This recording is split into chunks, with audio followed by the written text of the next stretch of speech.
July 1, 2025 నుంచి పలు బ్యాంకుల్లో కొత్త రూల్స్ అమలు కానున్నాయి.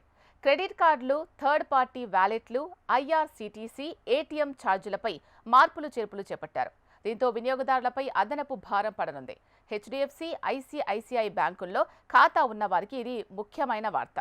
వచ్చే నెల అంటే జూలై 1, 2025 నుంచి కొత్త రూల్స్ అమలు కాబోతున్నాయి.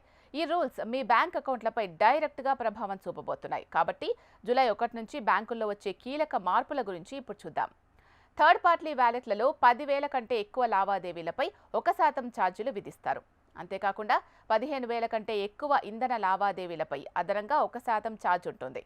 దీంతో పెట్రోల్ బంకులకు వెళ్లి క్రెడిట్ కార్డును స్వైప్ చేసి డబ్బు తీసుకునే వారికి ఇది కాస్త ఇబ్బంది కలిగించే అంశం. వీటితో పాటు మరికొన్ని మార్పులు జరగనున్నాయి.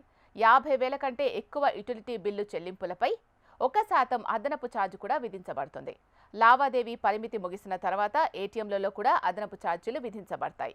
ఆన్లైన్ చెల్లింపులతో పాటు ఏటీఎం ఉపసంహరణలు కూడా విధించబడతాయి. నిన్నటి వరకు ఏటీఎంలలో 3 లావాదేవీల పరిమితిని దాటితే అదనంగా ₹21 ఛార్జ్ చెల్లించాల్సి ఉంటుంది. కానీ ఇప్పుడు ఈ ఛార్జీని 23కు పెంచారు. దీంతో ఏటీఎం నుంచి డబ్బులు విత్డ్రా చేసుకోవడం కూడా కాస్త ఇబ్బందిగా మారనుంది. ఐసీఐసీఐలో తక్షణ చెల్లింపు సేవ ద్వారా బాహ్య లావాదేవీలకు లావాదేవీ మొత్తంపై ఆధారపడి ఛార్జీలు విధిస్తారు. ₹1,000 వరకు ఉన్న లావాదేవీలకు ప్రతి లావాదేవీకి ₹2.5 ఛార్జ్ ఉంటుంది.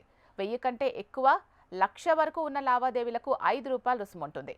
1,00,000 కంటే ఎక్కువ, 5 లక్షల వరకు ఉన్న లావాదేవీలకు ప్రతి లావాదేవీకి ₹15 నిర్ణయించబడుతుంది. ఇక ఇప్పటికే దేశంలోని ప్రధాన బ్యాంకులు తమ బ్యాంకు లావాదేవీల్లో పలు కీలక మార్పులు తీసుకొచ్చింది. ఇటీవలే ఎస్బీఐతో పాటు హెచ్డీఎఫ్సీ, ఐసీఐసీఐ, బ్యాంక్ ఆఫ్ బరోడాతో పాటు మరో 6 బ్యాంకులు పొదుపు ఖాతాలపై వడ్డీని తగ్గించాయి.